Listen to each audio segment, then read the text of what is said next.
They say true wealth isn't measured in dollars, but in character. We often judge a book by its cover, assuming that a simple suit and worn shoes mean an empty wallet. But what if the man you dismiss is the very one who could change your life? What if the most powerful person in the room is the one you don't even notice? This is the story of Michael Turner, a billionaire who learned the hard way that a person's worth is often hidden behind the simplest of exteriors. Today, he's about to put that lesson to the ultimate test. He's about to walk into a place where appearance is everything, and he's ready to be judged. Michael Turner wasn't born with a silver spoon. He was born with a wrench in his hand and an innate curiosity for how things worked. He wasn't the typical heir to a tech empire. While other scions of industry were living out of lavish penthouses and gracing magazine covers, Michael was in a garage, tinkering with old circuit boards, his hands stained with oil. His father, a shrewd but distant man, had built the family's technology firm, Innovate Global, from a small-town startup into a multinational giant. Yet he rarely understood his son's quiet ambition. Michael's real education came not from business schools, but from the people who ran the assembly lines and answered the customer support calls. He saw their struggles, their dedication, and he never forgot the value of hard work. His life changed forever when he met Sophia. She wasn't an heiress or a socialite. She was a nurse at a local children's hospital. Her spirit was as radiant as her smile, and her kindness was an anchor in Michael's often lonely world. They married, and for the first time, Michael felt like his life had a true purpose beyond balance sheets and stock prices. But their happiness was short-lived. Sophia was diagnosed with a rare illness. During her final days, they spent hours talking not about their immense fortune, but about the legacy they wanted to leave behind. She spoke of the children at the hospital, of the parents who struggled with soaring medical bills, and of her dream to build a new kind of facility, a place where every child could receive the best care, regardless of their family's income. It would be a place of hope, not just of healing. Michael promised her he would make that dream a reality. After Sophia's passing, Michael retreated from the public eye. He wasn't interested in a grand public announcement. He was a man of action, not words. He focused on the details, on the land, the permits, and the architectural plans. The project, a state-of-the-art children's hospital named the Sophia Hope Center, was his sole focus. He poured millions of his own money into it, quietly, without fanfare. But with a project of this scale, he needed a team. He needed the right people, the ones who shared his vision and his values.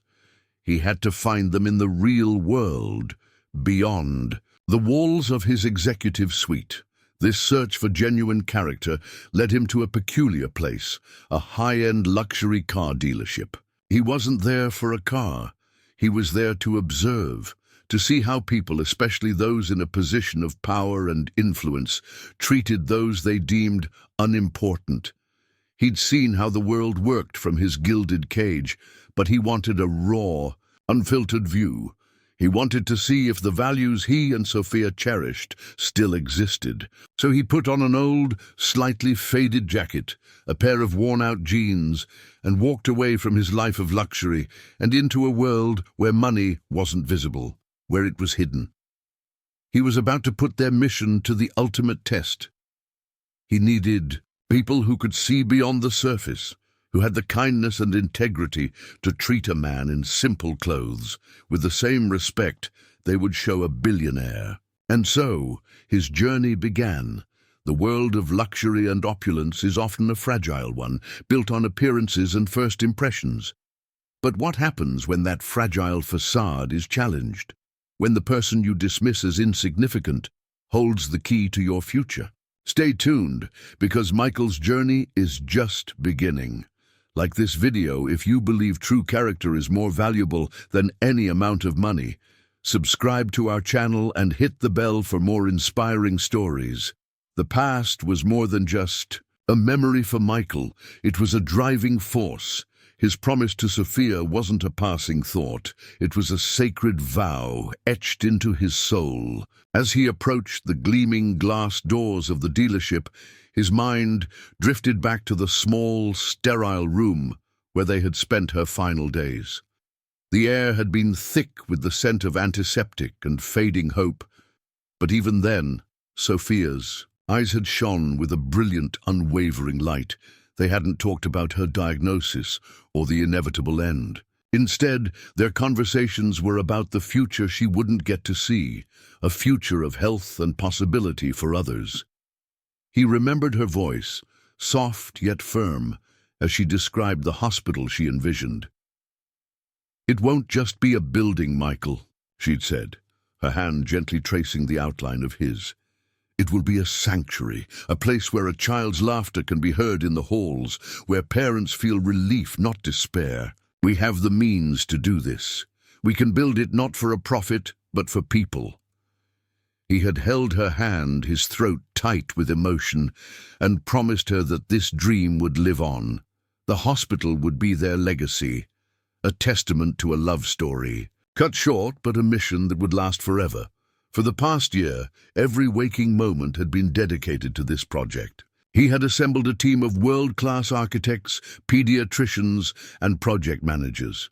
But there was one final, crucial element missing: a marketing and community relations firm. A firm that understood the heart of the project. He didn't want a team of slick-talking professionals who saw it as just another contract. He needed partners who believed in the cause as deeply as he did. He told his board he would find them personally, that this wasn't about a high-powered presentation in a boardroom. It was about finding genuine, ethical people. This led him to an unusual strategy. A mutual acquaintance had recommended a rising star in the marketing world, a young, ambitious executive named Victor, who was known for his unorthodox but effective campaigns. However, Victor's firm had a reputation for being flashy and a little arrogant, catering only to the elite. Michael had an intuition that the only way to truly gauge Victor's character and the integrity of his team was to observe them in their natural habitat where their guard was down. And what better place than the very dealership they represented? As their most prestigious client, as Michael opened the door, a wave of cold, sterile air hit him. The showroom was a palace of polished chrome and exotic leather, filled with cars that cost more than most people's homes. He saw Victor, impeccably dressed and laughing with a client, the very image of success. Michael knew this was a gamble. He was about to test the very foundations of this company's values. He wasn't just there to buy a car. He was there to find a soul. The promise he made to Sophia echoed in his ears. It will be a sanctuary. And he was about to find out if the people in this room, so focused on surface-level success, had the moral compass to help him build it. Stepping into the showroom was like walking onto a stage where everyone was playing a part. The air hummed with hushed conversations and the low thrum of soft jazz. Michael, with his worn jacket and understated demeanor, felt like a ghost in a machine built for opulence. As he approached a young salesman whose suit seemed to be more expensive than Michael's car, he was met with a glance that was less of a greeting and more of an assessment. The salesman's name tag read, Marcus. "Can I help you?" Marcus asked, his tone clipped, his eyes barely meeting Michael's. He was already looking past him, scanning the showroom for a more promising customer. "I'm just looking," Michael replied calmly, gesturing towards a sleek electric sports car gleaming under the spotlights. "This one's beautiful. What's the range on it?" Marcus's lips curled into a smirk. "The range? Sir, if you have to ask about the range, you probably can't afford the car. We have brochures for that." He turned his back, muttering to a colleague, "Another time waster." Michael felt a familiar sting of dismissal, but he held his ground. "I'm serious, I'm interested." Marcus turned back, his patience visibly thin. "Listen, buddy, These cars aren't for lookers, they're for buyers, and buyers don't dress like they just came from a garage sale. Now, if you'll excuse me, a real client is arriving." Just then, an elderly couple, impeccably dressed, walked in. Marcus immediately dropped his haughty attitude, plastering on a wide, practiced smile. "Welcome, Mr. and Mrs. Albright. It's a pleasure to have you." He led them away, his voice now dripping with faux warmth and professionalism, leaving Michael standing alone. Michael observed the stark contrast in treatment. He saw how the veneer of politeness dissolved the moment a person was deemed unworthy. He saw the cold calculation in Marcus's eyes, the way he sized people up, not by their character, but by the brand of their watch. It was this very attitude that he and Sophia had so detested. This was exactly the kind of superficiality he needed to expose. He wasn't just here to prove a point. He was here to find a heart. And so far, all he had found was an empty suit. He knew this was just the beginning, and the road to finding the right partners for the Sophia Hope Center would be more challenging than he thought. Dismissed and left to his own devices, Michael began a slow, deliberate walk through the showroom. He wasn't just observing cars, he was observing people. He watched the polished salesmen with their practiced smiles and the clients with their air of detached superiority. He saw a young couple, clearly out of their depth, nervously admiring a classic convertible. A salesman, just like Marcus, passed them by without a second glance. It was a scene he had witnessed countless times in his life, and it was the very reason he was there. Suddenly, a voice cut through the hum of the showroom. "Can I offer you a bottle of water, sir?" Michael turned to see a young woman, perhaps in her early 20s, holding out a chilled bottle. She wore the dealership's uniform, but her face held a genuine, unpracticed kindness. Her name tag read Lily. She wasn't a salesperson, but a concierge. "Thank you," Michael said, taking the bottle. "That's very kind of you." Lily smiled. "It's a hot day. It's no trouble at all. I hope you're finding something you like." She glanced at his worn clothes, not with judgment, but with simple curiosity. "You know, this car," she gestured toward the very sports car Marcus had dismissed him for, "was designed by the same person who built the Hyperion AI for Innovate Global. It's pretty amazing." Michael's eyes widened slightly, a flicker of surprise breaking through his calm facade. He was the one who had funded the Hyperion project. He was stunned that she knew this niche piece of tech trivia. "You're knowledgeable about these cars," he said. "I love learning about them," she said, her enthusiasm clear. "My father was a mechanic, so I grew up around engines. But I find the stories behind them fascinating. The engineering, the people who designed them. It's all part of the magic." As they spoke, Michael realized she wasn't just being polite, she was truly passionate. Her job was to make people comfortable, but she was going a step further, engaging with someone who was clearly not a high-profile client. In a showroom filled with calculated gestures, her simple act of kindness felt monumental. She was the antithesis of Marcus. She saw a person, not a price tag. Michael knew in that moment that he had found a piece of what he was looking for. This unexpected gesture, this small act of decency, was a tiny flicker of hope in a world of superficiality. He had found a person who saw the human story behind the machine.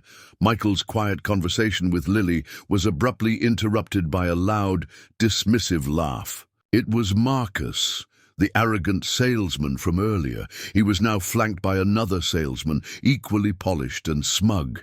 They had clearly been watching. "Still hanging around, old man?" Marcus sneered, his voice loud enough for several clients to turn their heads. "Lily, what are you doing wasting your time with him? The only thing he's buying today is probably a bus ticket," his colleague chuckled. Lily's kind face hardened. "He's a customer, Marcus. Everyone deserves to be treated with respect." "A customer?" Marcus scoffed. "Please, this place isn't a charity. We don't have time for dreamers. Do you see the kind of people we serve?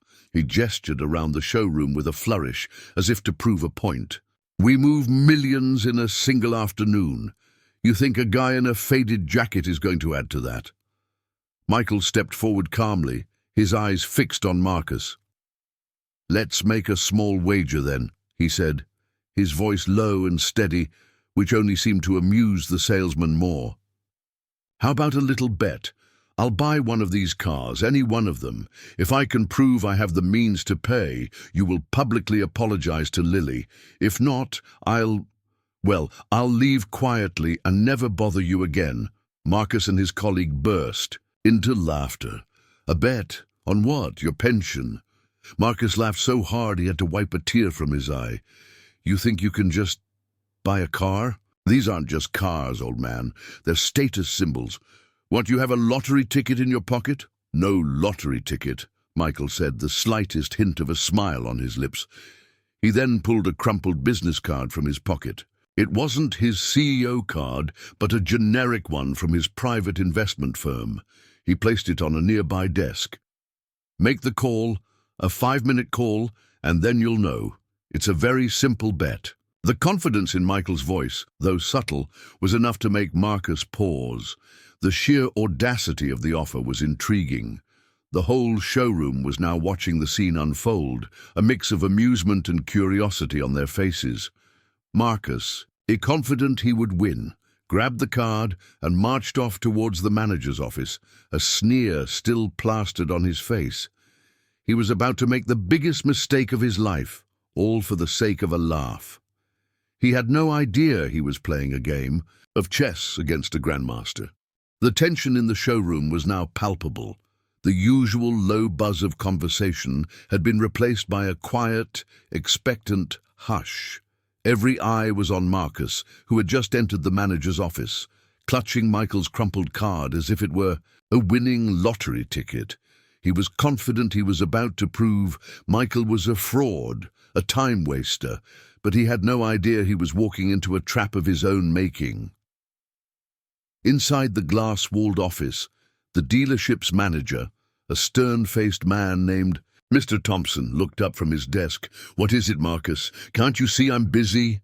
"Sir, you've got to see this," Marcus said, laying the card on the desk with a triumphant smirk. "Some old guy in a jacket came in and challenged me, made a bet he could buy any car on the floor, said to call this number." Thompson picked up the card, his brow furrowing as he read the name. J. Peterson, financial consultant, Turner & Comer's Investments. He looked at Marcus, then back at the card. "Turner & Co? Are you joking? Do you have any idea what this firm is?" Marcus's smile faltered. "Just some investment company, right? The guy is probably a low-level analyst." "Low-level analyst." Thompson's voice was sharp. "Marcus, Turner & Co. is a subsidiary of Innovate Global. They handle the private investments for Michael Turner himself. This isn't just some company. This is the holding firm for a multi-billion-dollar fortune." Thompson picked up his phone, a newfound urgency in his movements. He dialed the number on the card. Michael had been careful.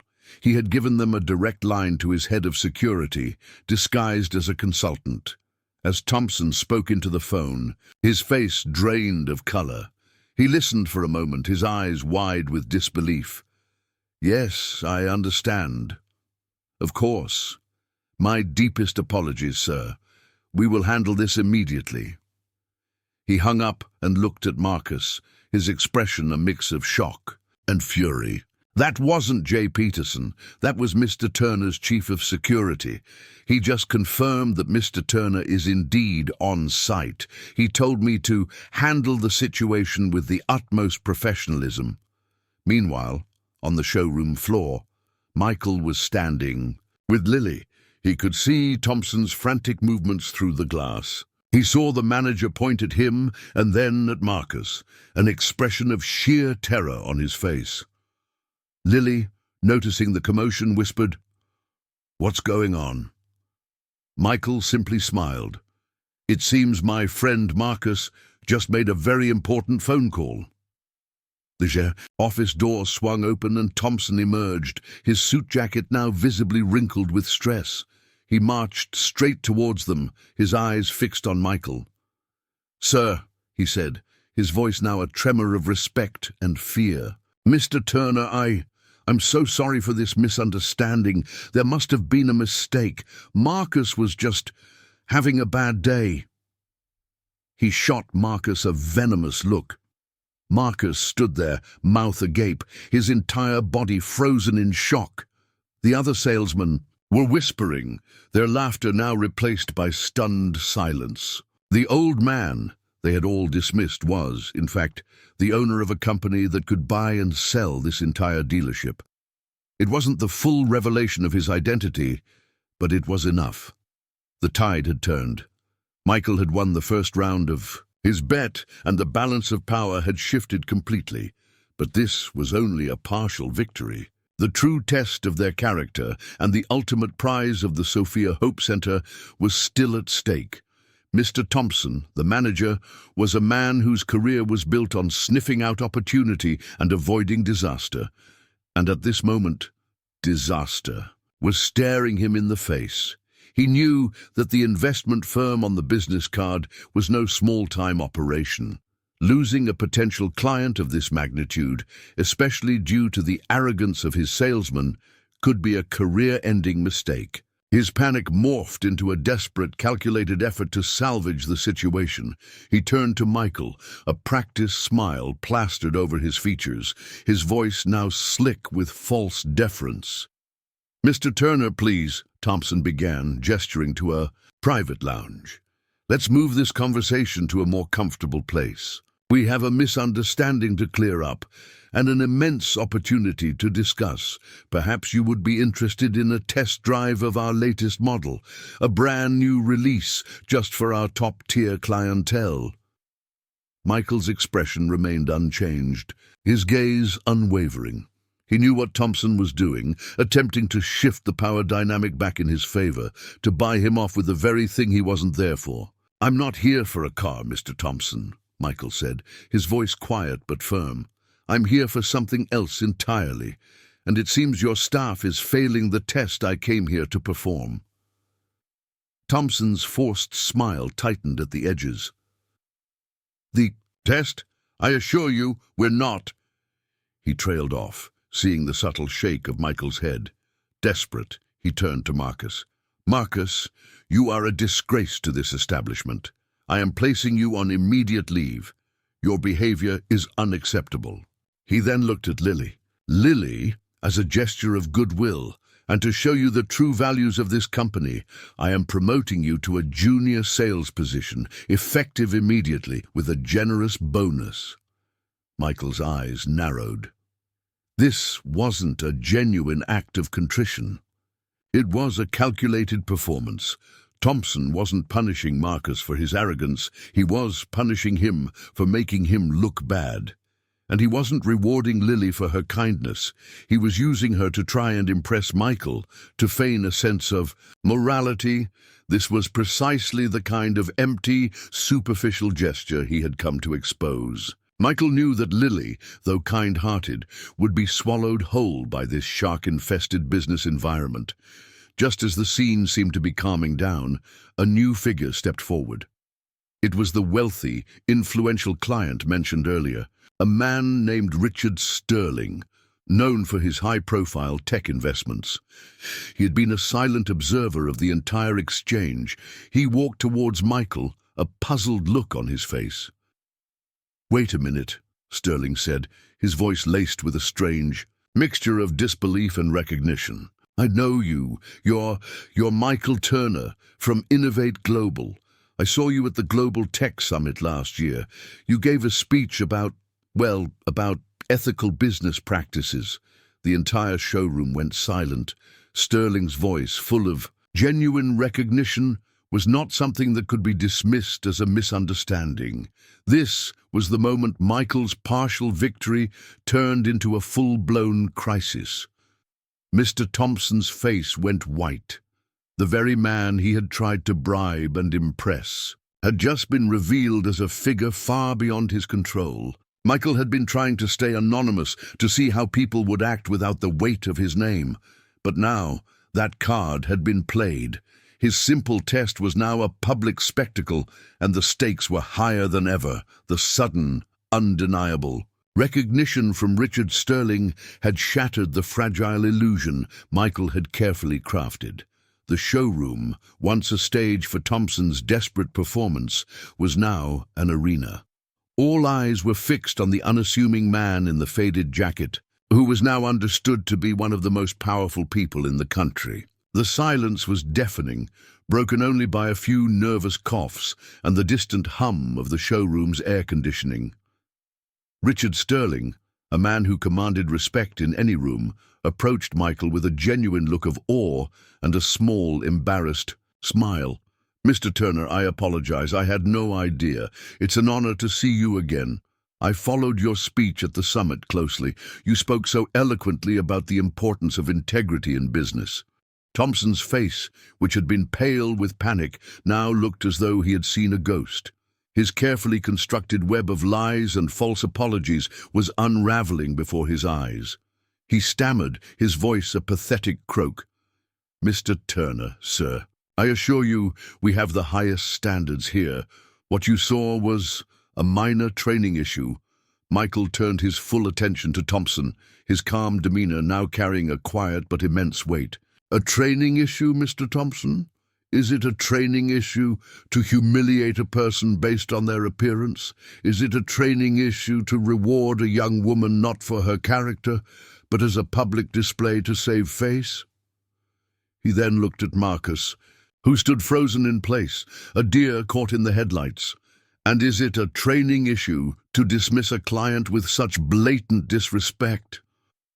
Marcus, finally finding his voice, tried to defend himself. "He didn't look like he could afford anything. We get people like him all the time. You can't blame me for judging a book by its cover." His voice was laced with a mix of defiance and sheer terror. Michael's gaze was piercing. "You're right, Marcus. I don't blame you for judging a book by its cover.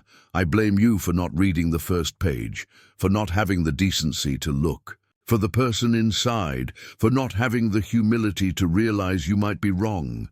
The kind of person who works here, who should be here, is someone like Lily. She saw a person in need of a kind gesture. She didn't see a potential sale. She saw a human being." Lily looked at Michael, her eyes welling up with tears. She had simply been doing her job with kindness, not expecting to be at the center of such a monumental moment. Thompson, realizing he had lost all control, made a last, desperate plea. "Mr. Turner, I am willing to offer you a personal discount on any car you desire, $1 million discount, and I will personally fire Marcus right now." He took a step towards Marcus, his hand raised, but Michael held up a hand to stop him. "That's not the point, Mr. Thompson. The point isn't about the car or the discount or even about firing Marcus. The point is about the kind of values you uphold. I came here to find a partner, a team for a very special project, something that requires integrity, compassion, and the ability to see beyond the surface. I needed a firm to help me build a children's hospital. I needed to know if your company, and more specifically your attitude, was worthy of such a noble cause. And what I found was a place that judges a person's worth by their clothes and their cash, not by their character." Thompson recoiled as if struck. The grand prize wasn't a car sale. It was a partnership with a billionaire on a project of immense philanthropic scale. The very opportunity he had so blindly thrown away in his pursuit of short-sighted, superficial gain. The showroom was now a graveyard of his professional ambition, buried by his own greed and arrogance. The silence that followed Michael's declaration was deeper than before. The showroom had become a confessional. Everyone, from the stunned salesman to the curious clients, was now rapt, hanging on to his every word. The high-stakes drama of a car dealership had vanished, replaced by the raw human weight of a story about a man's promise. Michael's eyes softened, a distant sadness, clouding his gaze as he turned to look at a point just past the polished cars, as if seeing a memory. "This isn't about the money," he said, his voice now lower, more intimate, as if speaking only to them. "The money is just a tool. This is about a promise I made to the most extraordinary person I have ever known. Her name was Sophia. She was a nurse at a children's hospital. She wasn't just my wife. She was my conscience, my best friend, and the true light of my life." He paused, a lump forming in his throat. Sophia was diagnosed with a rare, aggressive illness. For her, the final months weren't about despair. They were about hope. She saw the children on her ward every day, fighting for their lives. She saw their families, exhausted and buried under unimaginable medical bills. She told me that our success, our immense fortune, was meant for something greater. She had a dream to build a new kind of hospital, a place where every child, regardless of their family's background, could get the best care in the world, a sanctuary, a place that wasn't just about treating illnesses, but about creating an environment of healing and compassion. Michael's voice cracked slightly, but he pushed on, the strength of his memory fueling his words. "She made me promise that I would build this hospital, that I would not just fund it, but that I would find the right people to help me build it, to make it a place that truly reflected her vision. She made me promise that our legacy wouldn't be about technology or wealth, but about compassion and human dignity." He then looked directly at Thompson and Marcus, his eyes now filled with an unwavering clarity. "And that's why I'm here. I'm not here to buy a car.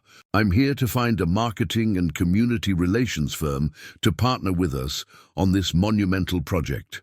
I needed a partner who understands the heart of a story, not just the price of a product. I needed to see who could look past the surface and see the value in a person, whether they were wearing a $1 million suit or a faded jacket." He turned to Lily, a gentle smile returning to his face. "Lily, you are that person. You saw me as a human being. You offered me a simple bottle of water, not because you wanted a sale, but because you are kind. You have the integrity and the compassion that this project needs. You have the heart that this hospital will be built on." The revelation hung in the air, a final, stunning blow to the arrogance of Thompson and Marcus. They had been so consumed by their own greed and prejudice that they had not only missed the biggest sale of their lives, but they had also failed a fundamental test of character. They had lost everything by trying to gain so little, and in doing so had revealed the hollowness of their own values. The stage was now set for the final act, where the true purpose of Michael's test would be fulfilled, and his promise to Sophia would begin to become a reality. The air in the showroom was thick, with a silence born not of awe, but of shame. Thompson and Marcus stood motionless, their faces a mask of regret and disbelief. They had just lost more than a sale. They had lost a chance at a legacy. They had proven, in the most public way possible, that their moral compass was broken. All eyes were on Michael, waiting to see what the man they had so carelessly dismissed would do next. Michael turned his back on the humiliated salesman and walked directly towards Lily, the young concierge who had offered him a simple bottle of water. He met her tear-filled eyes, and a genuine, gentle smile spread across his face. "Lily," he began, his voice soft but clear enough for everyone to hear, "I want to offer you a job.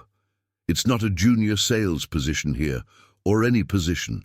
In this dealership, it's a leadership role in my company, on a team dedicated to making my wife's dream a reality.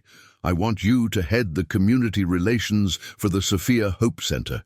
This hospital will be a place of kindness and empathy, and I need a leader who embodies those values." Lily was speechless, her hands trembling.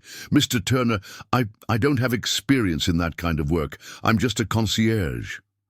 Michael shook his head. "No, Lily, you're not just a concierge. You are a hero of the everyday. You have the most important qualification of all, a good heart. You showed me that you see people, not just their potential as a customer." That is a rare and precious quality, and it is exactly what this project needs. The marketing campaigns, the community outreach, they need a human touch. Your touch. And I will provide you with all the resources and training you will ever need. Thompson, witnessing this offer, took a step forward, a look of desperate disbelief on his face. Mr. Turner, please reconsider. I have decades of experience. My firm is one of the best. We can put a full team on your project. Lily, she's just a child. Michael's gaze returned to the manager, cold and final. Mr. Thompson, you had your chance. You chose greed. I choose character. Your experience taught you how to sell cars. Lily's character will teach us how to build a legacy. And that, sir, is a world of difference. He then turned to the assembled crowd of clients and staff, his voice gaining a commanding presence. This isn't just a story about a man and a car dealership. This is a reminder that in a world obsessed with status and wealth, the truest measure of a person is their humility and kindness. It's a reminder that a simple act of decency can hold more value than a lifetime of ambition. So I implore you, look beyond the suits, the cars, and the bank accounts. Look for the people, for the stories they carry, and for the character that shines from within. With that, Michael placed a hand on Lily's shoulder. He then looked at Richard Sterling, the influential client who had recognized him. Sterling, clearly moved by the entire scene, nodded in silent understanding. It was a gesture of respect, a recognition that Michael was not just a successful businessman, but a man of profound principles.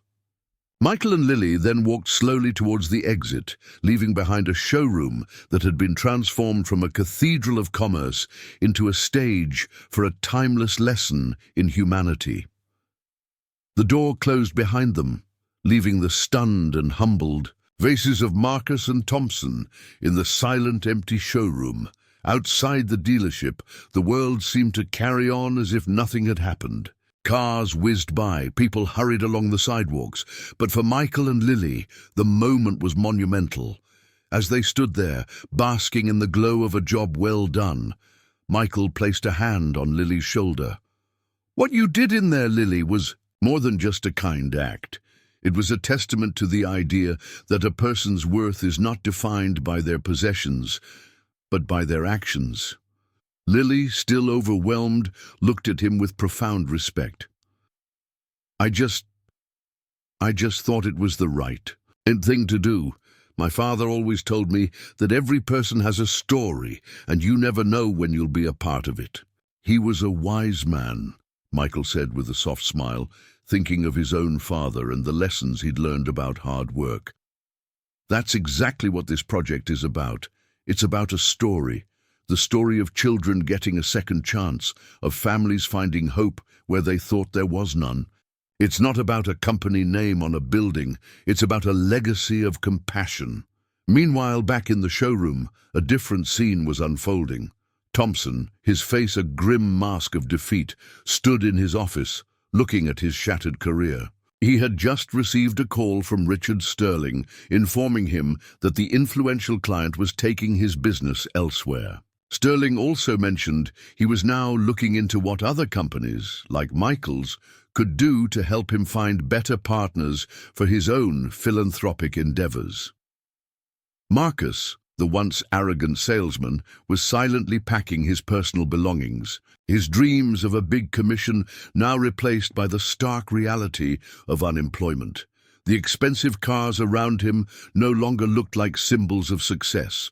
They looked like monuments to his own failure. He had a choice to make about his future, but one thing was clear. He could no longer stand on the pedestal of arrogance he had so carelessly built. The day had started with a simple test and ended with a profound lesson. Michael had not sought to humiliate anyone, but to find a single spark of decency in a world that often values status over substance. And he had found it, not in a grand gesture, but in the simple, unexpected kindness of a young woman named Lily. The story of Michael and Lily reminds us that the greatest riches in life are not found in bank accounts or fancy cars, but in the simple human connections we make. It shows us that true heroes are often disguised in everyday clothes, and that a single act of kindness can echo far louder than any boastful word. So, as you go through your day, remember to look beyond the surface. Remember that the person you see today as insignificant might be the very one who holds the key to your future. And most importantly, remember that every act of compassion you perform is a brick in the foundation of a better, kinder world. If you were inspired by this story of humility and kindness, please hit the like button. Share this video with someone who needs to be reminded of the power of a good heart, and subscribe to our channel for more stories of everyday heroes who are changing the world one act of kindness at a time. Thank you for watching.